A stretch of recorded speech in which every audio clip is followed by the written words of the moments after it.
you want to mention, you can also tell me a little bit more about everything. Yeah, that's completely fine. Okay, dope. So just to sum up the form real quick, I didn't have any like formal goals like get to rank X or improve like X SR Mhm. within like X amount of time. I just wanted to learn, I guess, how to improve of my own accord. Like if I'm watching replays, what am I actually looking for? Like things that I can take away from this because realistically, I don't really think that like we can set like a hard rank or number goal because those are kind of arbitrary. It's like I can't control my win rate, but I can control how well I play. Yeah, So I like my goals to be focused on, I guess, more my play instead of like my rank. that makes total sense, I think. With the just how do you self review with how you approach the practice? I think this is the most important thing. We can definitely go over some of the specific stuff related to that if you want to. Just in Mm. general, well, and we can definitely do the what review so you can have an idea how it works usually. But in general, once you know what to work on, you're basically gonna watch your own replays and try to stop every fight and just look at through the lens of what we discussed before, or maybe through the lens of any other concept. You're just trying to figure out how do you get more value ultimately. Just each time, for example, let's say we went over your positioning or we went over your timing, and then you're gonna be stopping in your own replays and looking through the lens of those concepts and asking yourself, could you be getting more value with those concepts? That's for the most part, that's how it works. But I can definitely share some more info. We can go more in depth if we need to as well. Sounds cool. Yeah, yeah, yeah. Okay, perfect. Let's see what else you mentioned there as well. So yeah, to just start with going over how to self-review. That is something what we can do potentially in the long term. Also, can you tell me what kind of name you put in the form? Because it seems when I'm trying to type in your name, it says say on Discord. It seems. Oh, actually, I found it. Okay, now I found it. Yeah, I think there was something was off. Okay, you also mentioned that you think that you need to work on playing with your team, and you always try to outskill your opponent when you main Zarya, but you find that oftentimes when you're doing well and your teammates are not, you can't identify what I do wrong because I feel useful. What do you mean by that? Sort of you feeling useful? Is that, yeah, can you Like, describe me more what that means? yeah, yeah, it's one of those things where it's like if we're participating in a fight and I am playing Zarya, which I haven't played in a few days, so I don't actually have any good Zarya games. But let's say like I'm playing her and I go and I kill one of their DPS and a healer. And it's one of those things where it's like, oh, I got 2 kills. And then we immediately lose the fight to the other three, or rather the other four. Oh, wait, sorry, no, the other three players. And it's one of those things where it's like, well, I ended up getting 2 picks and we still lost the fight, Hmm. which means that my picks ultimately, like, what is it? It's like objectively, those picks ultimately weren't valuable.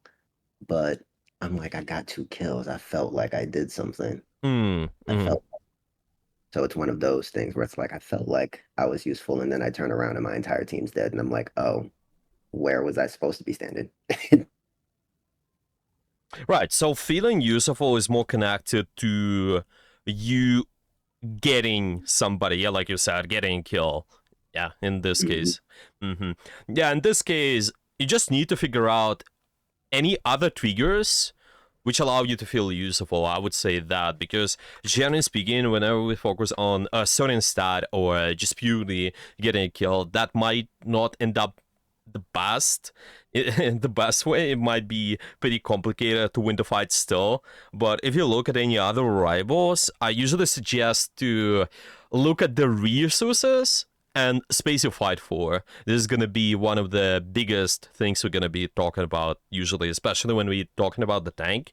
If you have more resources in a certain space, then this is what you need as a tank. You ultimately want to force an enemy to use their resources because you're the tank, you might absorb some of those, and you can also use your own resources in the best possible way, but make sure you do that in a space which is relevant, I think, because let's say you get into picks but everyone else is dead, you might even get 4 picks every time. Yeah, let's say every fight you get in 4, but then you die at the end, but you do it at the last second when everyone's dead.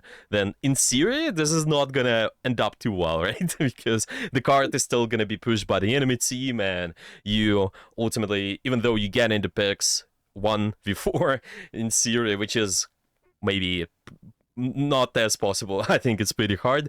Let's say it's something you would try, then it would be still not possible for you to win the objective. Yeah.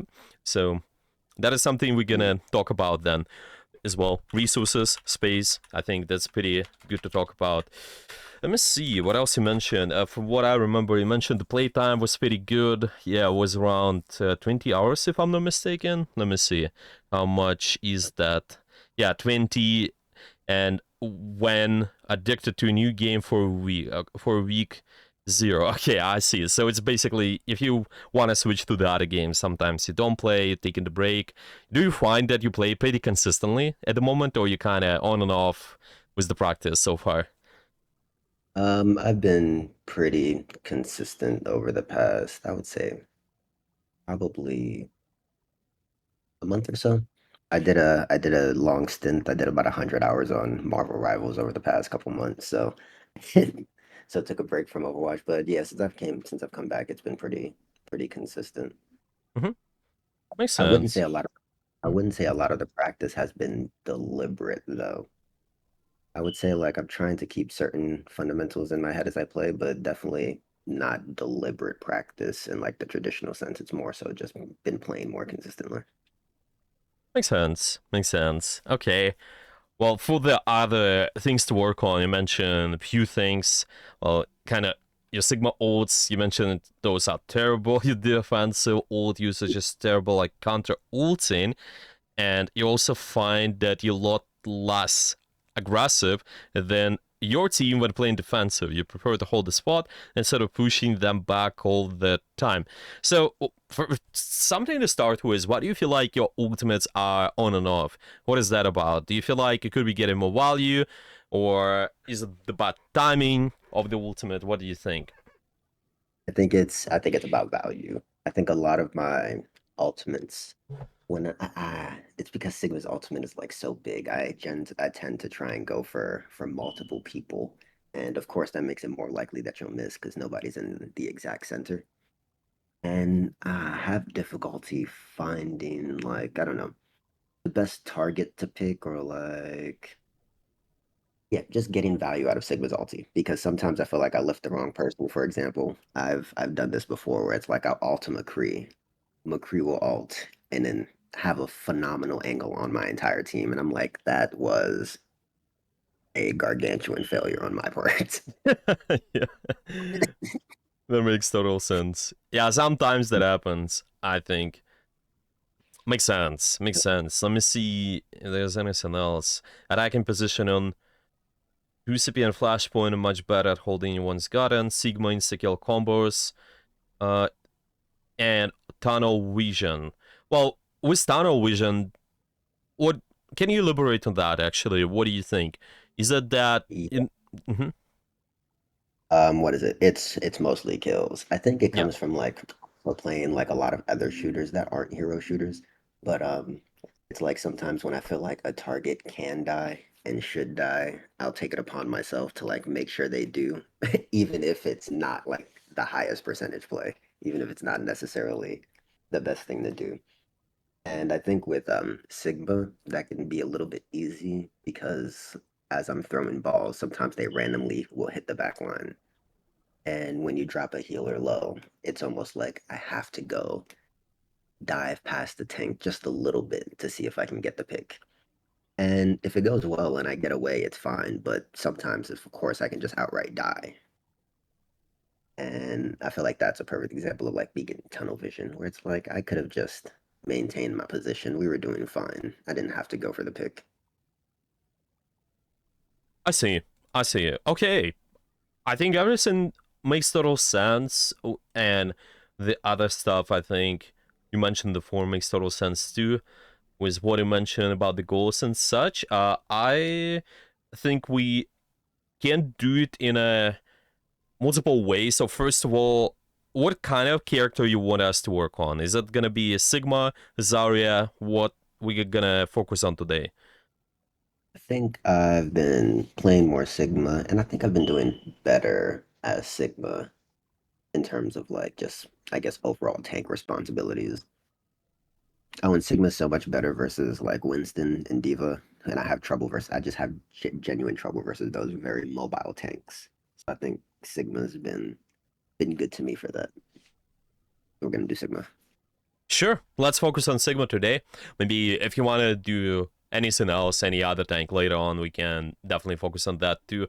I think let's just discuss what you can start working on, how you can work on that, and if there are gonna be any questions, you can ask me those. Regarding self review, if we need to, you can go with that later, more in depth, but maybe the what I mentioned at the start might be enough for you at the start too. You can just purely look through the lens of what we discussed before, try to self review next time, stop with each fight, and identify what you could be doing in terms of the value. But if we need to, we can discuss that more. We can even discuss it today as you wish. So what do you want to do? Do we just purely look at your Sigma's gameplay, kind of see what you need to improve on, or is there anything else you want us to focus on today? I think just looking at the gameplay is what I kind of expected out of Yeah, this perfect. session today. Yeah, that's completely fine. Yeah, if there is anything else you want me to cover, that's completely fine. Okay, I'm gonna screen share, and I see that you send me multiple games. Let me take a look. So far, what's been there? It's been Sarasa. There's been also another one. It's gonna be Nepal Circuit Royale. Okay, what do you think is gonna be the best one for us to start with? I think probably Sarvasa. Wait, actually, mm, yeah, Sarvasa. Let's start with Sarvasa, I think. Yeah, sure. Why do you want to choose this one? I think if I remember correctly, let me just quickly go back to my history, look at the Sarvasa one. Because I Yeah, that's think I okay. chose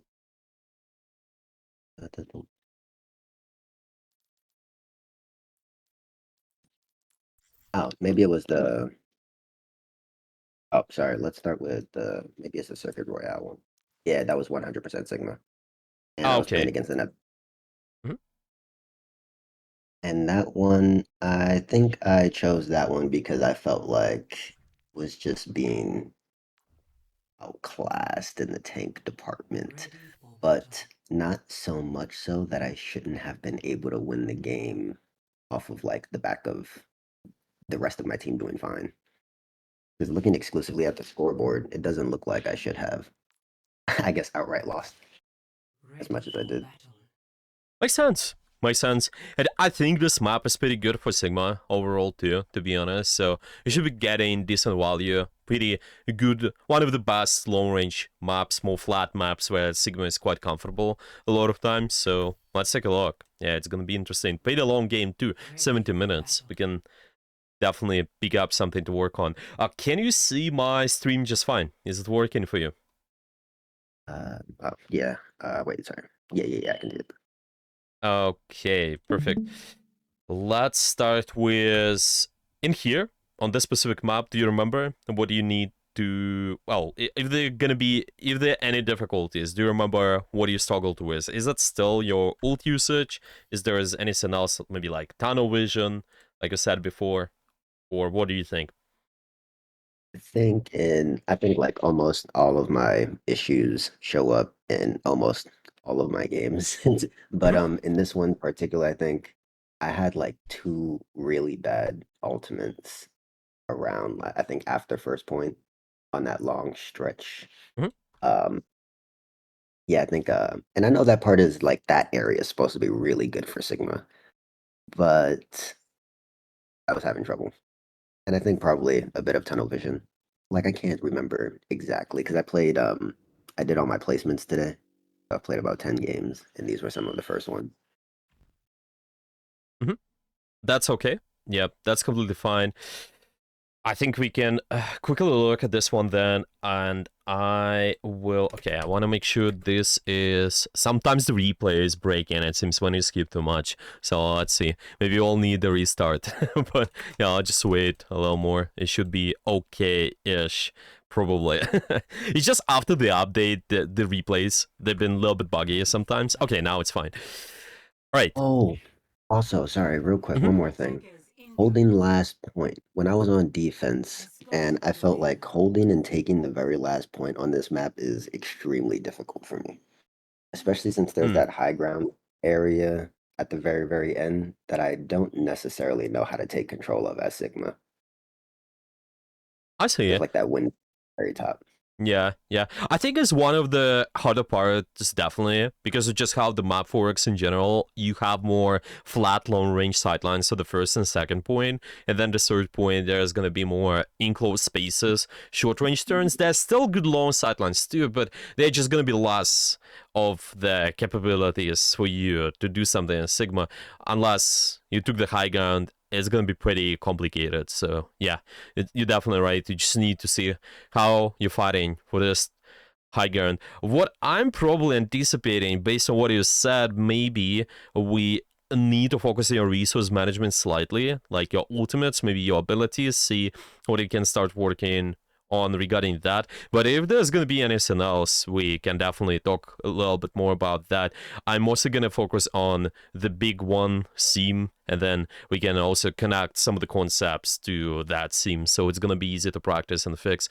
If you want to, if you have time, you could also try to play and apply some of the stuff too. But right now, let's just go into replay and see what you need to work on so far. Okay, your composition is Hanzo, Genji, Kiriko, and the new character Wu Yang. Yeah, don't forget. I don't remember the full name. I think it was something like that. Yeah. But anyway, what's your thoughts in here? How do you fight in Um, here? What do you think? off. Okay, my first thought in this game was one, I don't understand how Wu Yang works yet. I haven't played the hero and Mhm, I haven't played with much. So all I know is that he has this big wave and his balls follow you.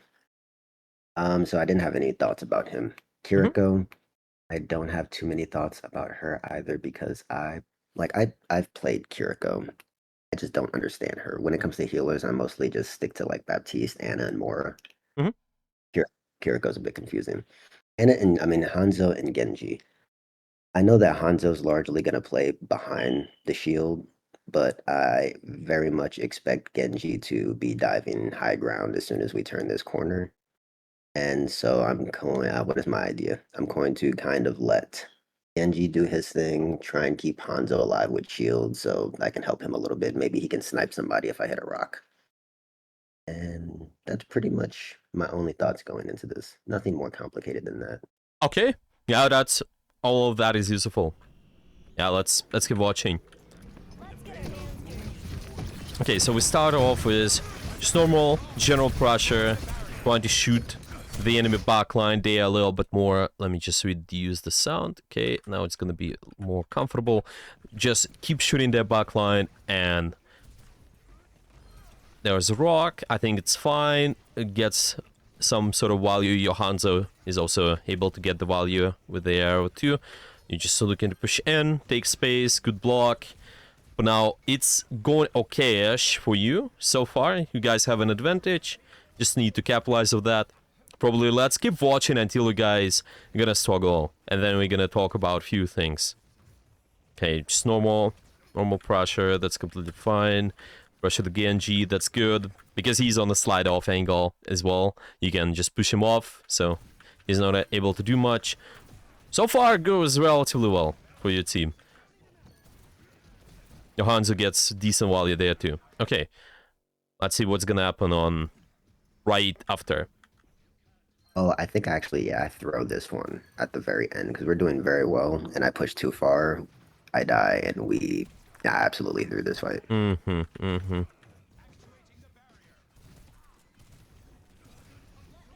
Okay, interesting. So we kind of going for the decent amount of pressure before, but then at the end it was pretty difficult for you guys to take that second point. Okay, so there are a few things to talk about. I'm thinking let's just discuss your resource management and based on where your team is fighting. I think this is really important because you as a tank, you always need to be active in the space where most of your team is doing stuff. Okay, so it seems right now when the fight is over, you guys have pretty decent advantage. So in this case, your team is trying to actually push up and take slight more space because of that. Yeah, but then we kind of noticing that, well, maybe the card is not getting pushed too much, so you're going back. I think that was your initial thought. Yeah, is just try to push the card first, or why do you go back in there actually? My idea going back was to incite somebody else to push the cart. I figured if I went back, somebody would notice the tank wasn't there and somebody would come push the cart because I didn't want to push the cart. But I Hmm. did think the cart needed to be moved Makes in some sense. capacity. Makes sense. Makes sense. Okay, so I think the card idea is fine, but your priorities, generally speaking, should be in a space where you expect some sort of activity. Okay, and if we go back a little bit, let's say if you've won this fight here, where do you expect that activity to be? What kind of space you need to be taking and maybe helping your team to take space? What do you think? I think at the top left, like where that um like toward the upper part of the street, Yes. around that bend toward the left.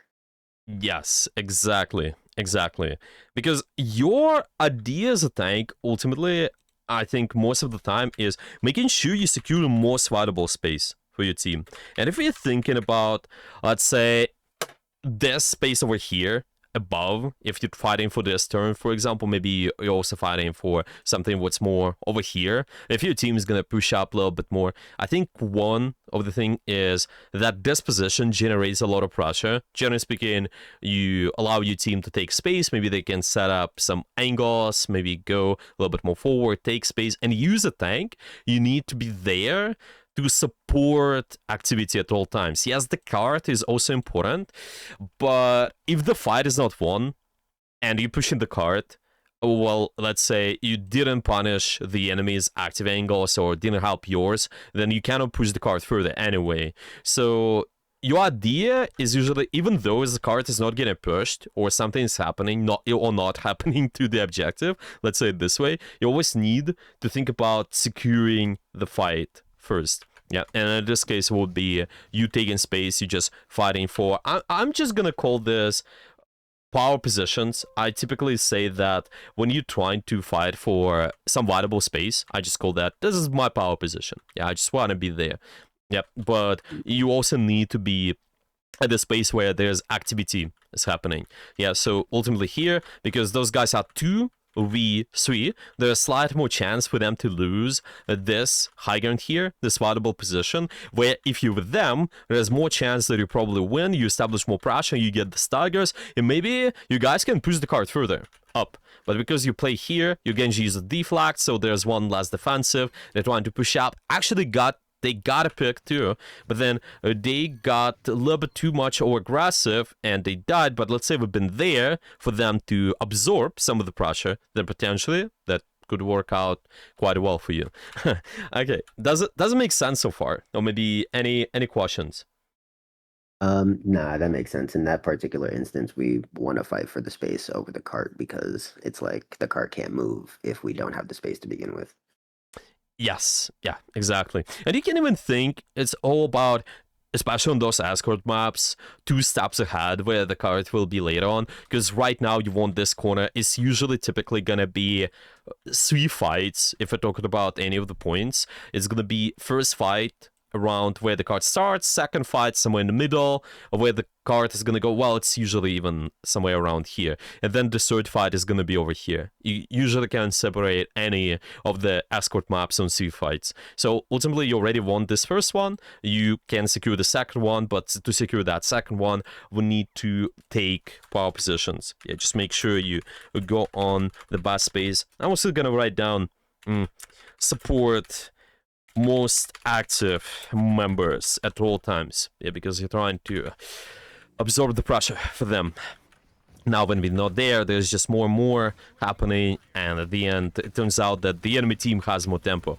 I think all that pressure makes sense. Ultimate sort of makes sense in a way too, but, well, it just could be getting more value, but it's partially because of the things before. Maybe you guys been not taking as much space. It's more difficult for you guys to do something towards that too.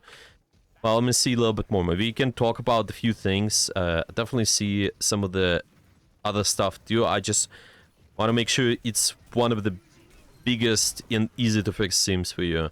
Yeah, good awareness on Genji. Well, he's a little bit too over-aggressive at this point, so you should be alright. You can punish them. Now, pushing up, taking space, using shift to stabilize. Works out okay-ish. Pushing up, sure, rock. And you guys got the tempo at this point. It should be okay. And this is where the same thing. The card needs to be pushed, but what is that valuable active angles you need to support? You see that? You gotta be right here again. Does it make sense why? It makes sense why. Mhm. Yeah. It makes sense why. I don't usually have to run back to the cart this much, but or rather I usually don't. But yeah, it makes sense why we don't do it. Mhm. But well, there really is no but, because if we win that fight at the doorway, the card just moves and then we get the point anyway. Yes, exactly. The card is, there's gonna be usually a sort of rule where if you're really close to capping the card, then you guys can even push S3. That might be okay. But usually, when there is nothing what's stopping the enemy from touching, maybe somebody's gonna touch. You usually need to try to take slight more space. You need to try to make sure that you not just staying on card, but you rather take the best positions possible. You win the fight, and then afterwards, the card is gonna be right on the point in here. But so far, yeah, you're actually going forward later on, so it's okay. It ended up okay-ish, I think. They're still able to get a decent amount of value in here, but let's say we would be pushing up. Maybe you can even get the better position for you in general. Okay, so this ultimate is okay too, I think. So you mentioned your ultimate are not as good. I think, well, the first ultimate was more questionable, but the second one feels okay. If I talk about maybe some of the related stuff in terms of just how the space works, and maybe this can also affect some of your ultimate usage too. If you go back to here, you start using something right now.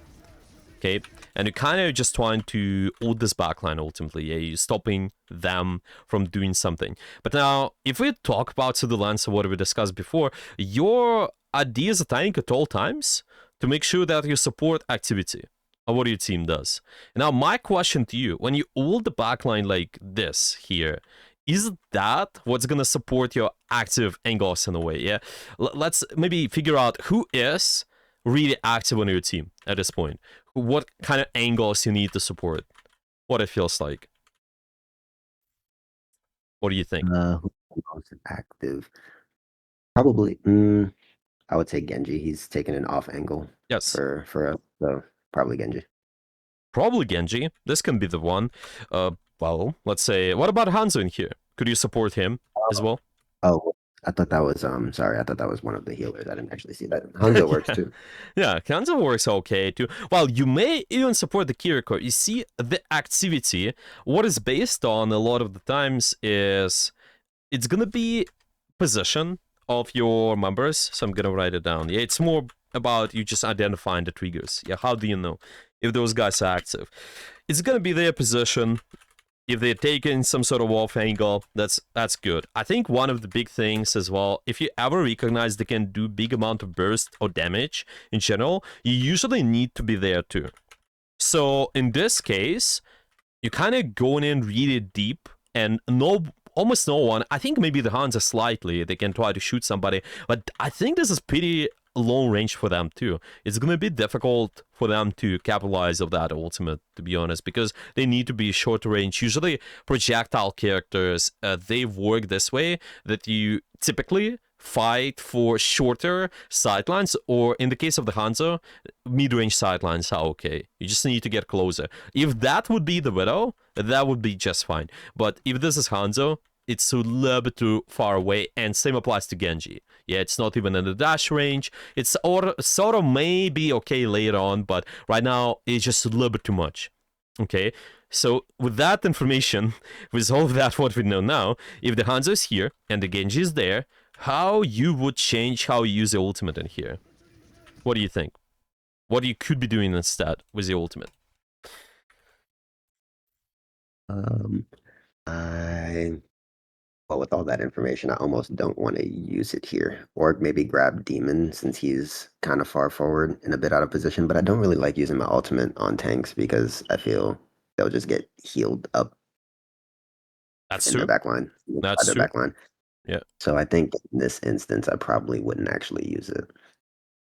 Why do you think there's a good way to use it in this particular situation? Because I don't think any of their like players stepped up far enough to really be in range of a good mid-range ultimate. What about those here? The Moira and the Genji.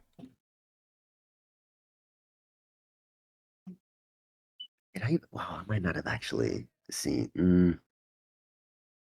Yeah, thinking back to the game, maybe I just actually missed them, or maybe this was an instance of tunnel vision. Maybe I decided to use my ultimate before actually like using it. Insofar as it wasn't a reaction to anything, maybe I was just like, I'm gonna run up here and use my ultimate. Would Because you? looking at it, Mhm. Yeah, yeah. I Continue. was just looking at it from this perspective. It's almost very obvious that Mora and Genji are a better target. They get grabbed, and then Hanzo probably gets at least one free kill. Exactly. Um, it, Hmm.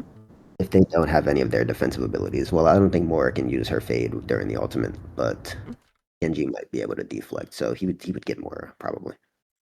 Yeah, just any of those ultimately. I think the nuances is something you can figure out later, but it's definitely seems that way that those guys are not as invested towards attacking the active members of your team. Yeah, if we talking as a tank, we always need to absorb pressure in the right space. We need to make sure that, well, you can be offensive with your abilities, you can initiate, but when you do that, your teammates should be able to capitalize on it. Yeah, so like we said, active members should be there. Usually, most of your team, typically, if they able to capitalize of that, that would be perfect. Maybe something to think about is try to force out some of the mobility first. If you're trying to ult, that's something you might be also trying to do instead of ulting right away. But as long as you know they use something and they cannot escape your ultimate, I think you're good to go. It just doesn't matter what you're trying to go after, Genji or the Moira. One of the okay targets. Sigma, like you said, is pretty tanky. Even though they invested, it's going to be harder to get a kill on them. So this is going to be exactly that. The second ultimate, though, if you look at the same perspective, yeah, we're trying to support your active angles in a way.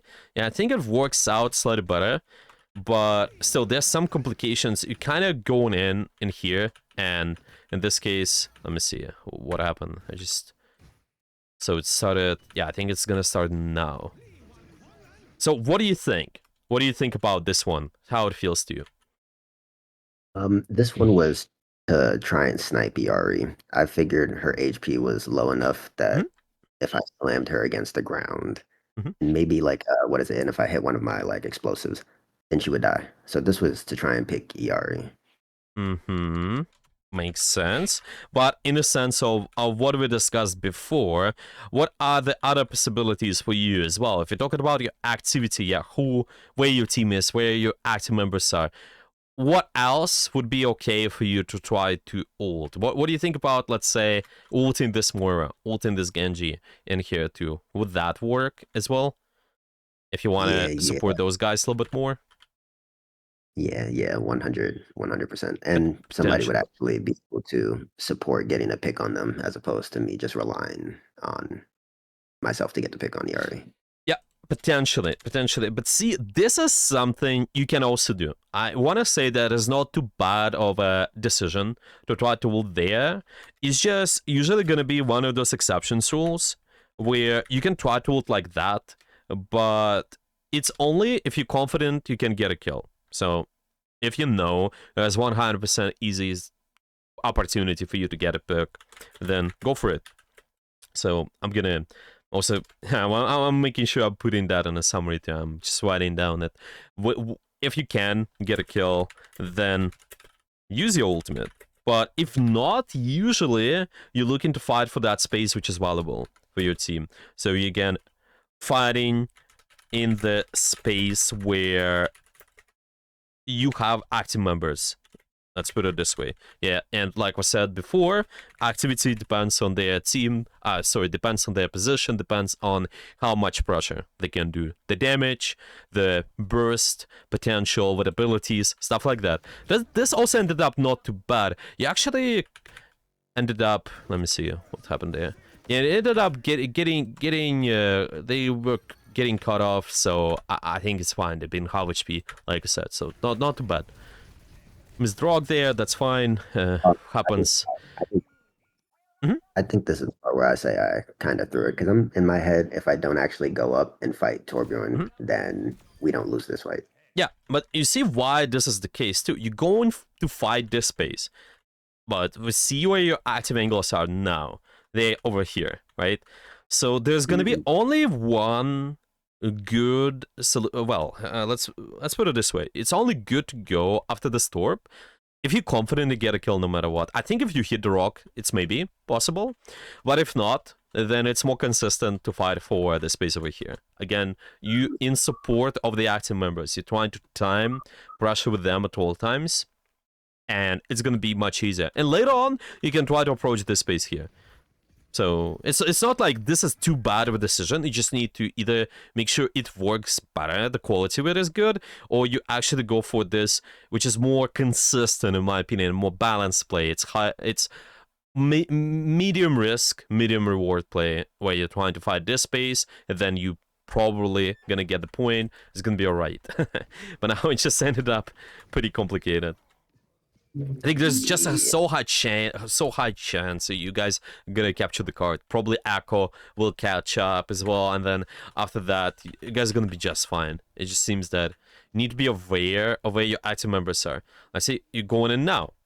Perfect. Maybe something to train. It's just always you go in a game and you're trying to think.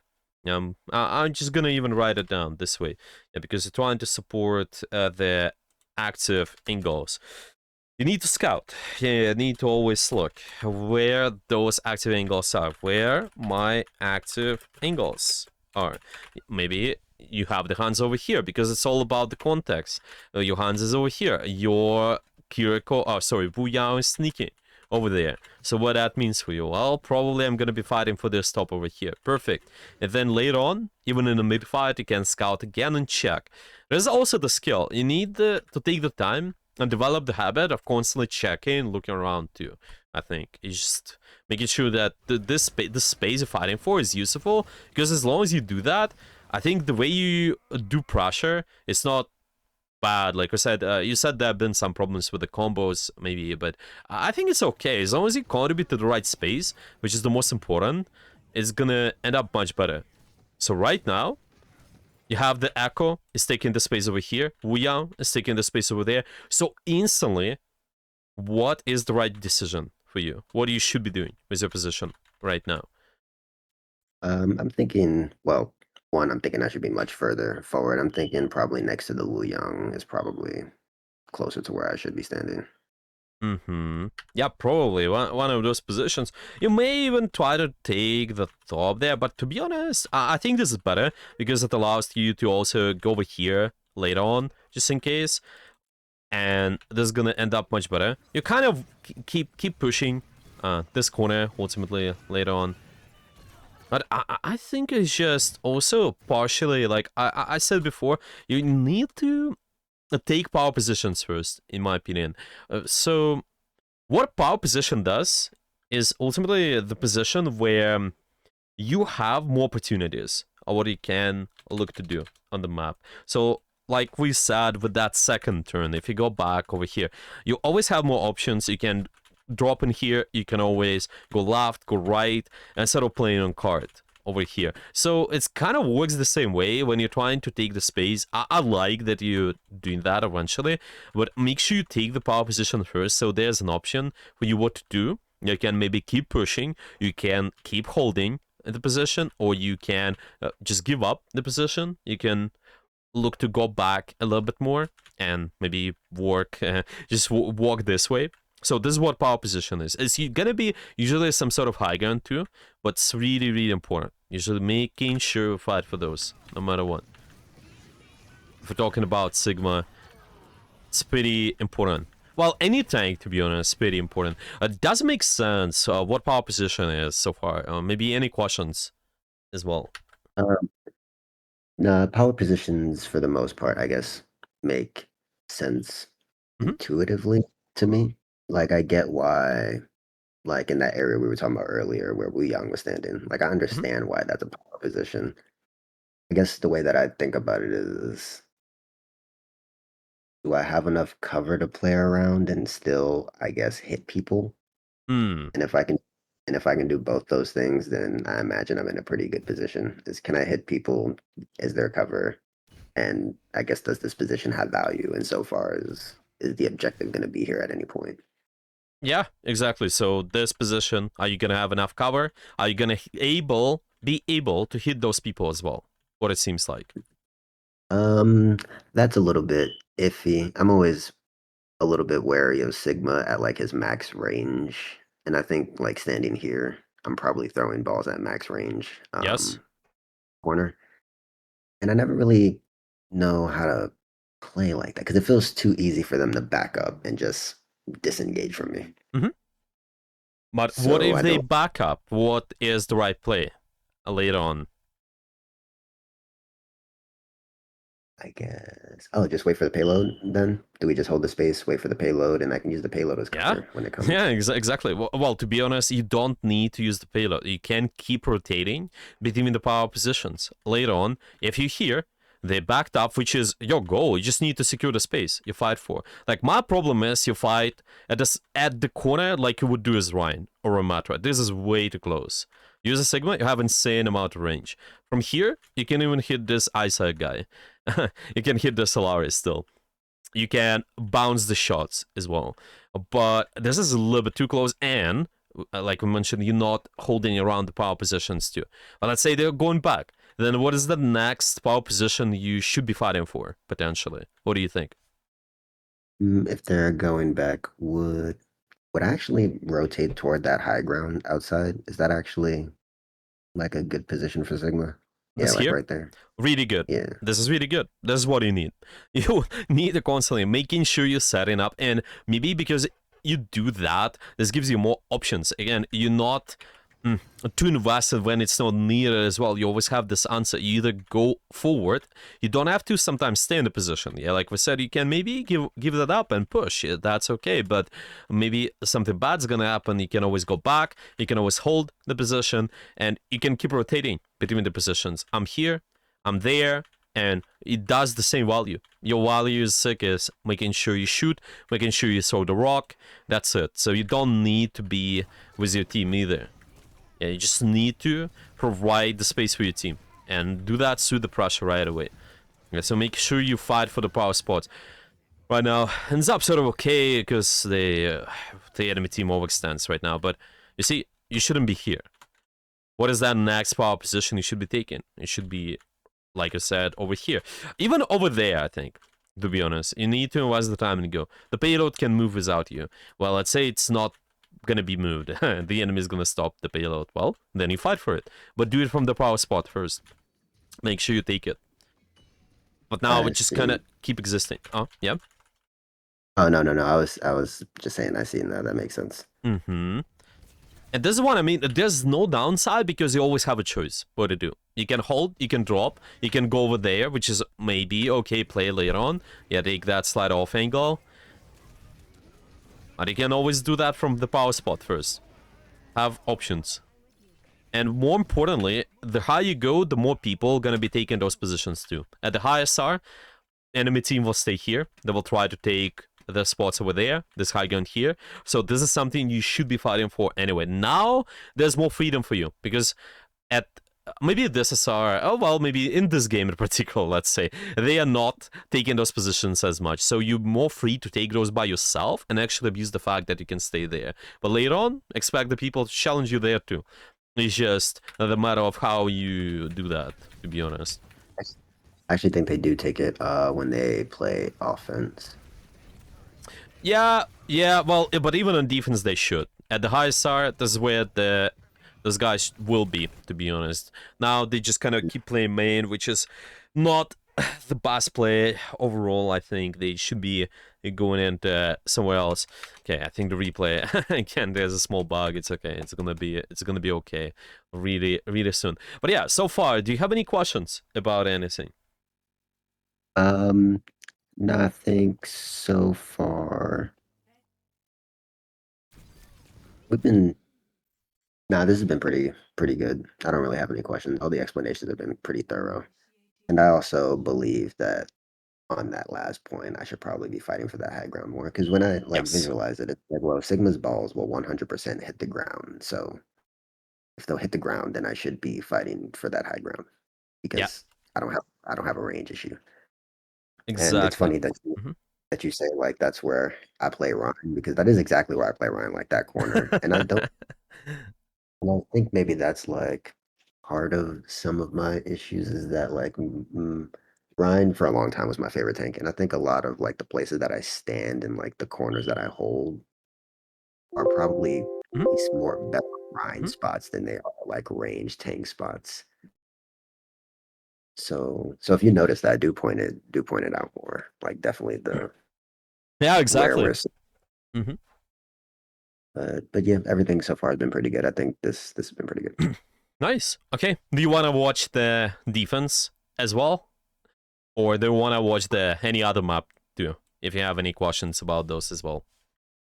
I actually do want to watch the defense too, because I think this was probably like the best game to go over Yeah, so let's far. do that. Yeah, let's keep looking. So far, TLDRs supporting active angles, power positions are extremely important too, and yeah, I think that's it. You need to start more awareness on the activities, support active positions too. This here is generally speaking pretty good position to start with. There is a small thing I want to add though. The power positions value, like I said, it's always it can be dynamic. You don't have to always maintain those. Sometimes you can sneak in more value and then make sure you have the power position with full resources later. This is one of the nuances here. Basically here, you can sneak in more value even before you are in this power position because of how far the enemy team is. Let's say I'm here now, I'm in this corner, and you saw in the rock. There's slight value, you found the charge, and then later on, you can always go back in here. Just something to think about too. Yeah, always think about the power positions is more dynamic. You kind of take and make sure you invest most of your resources around those positions, but you can also think about additional pressure, even maybe dropping off the power positions, maybe if there is going to be this time before the fight starts, yeah, you can always try to go for additional charge. That's completely fine. Like, let's say you can, he would play Ryan, yeah, maybe usual corners for you to hold is typically people start over here, over there. Some people also do this if they want to hold the card over here. This is more challenging because of how far you are. So it's gonna be even when you play the Ryan card, you would try to sow the fire strikes in their spawn. You just try to farm the ult charge, and it's kind of the same thing here. You can actually do that. Just make sure you eventually set up. Just slight more value, maybe a couple more shots. Just don't over-invest your shield, and you're gonna be okay. Once this guy's gonna be pushing, then you can answer to their pressure. So far, yeah, I like the attention, really good, because the Genji is more important for you to deal with. You just shut him down, that's fine. Getting healed, making sure you stabilize. Probably could maintain the top there too a little bit longer. You just stabilize with your shift, keep staying there.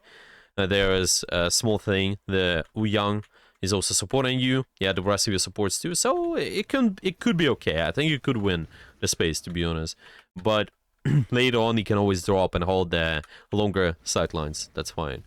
Yeah, it shouldn't be too bad for your team because you got a pick, to be honest. Hey, we're fighting. Normal shots. Genji gets a kill.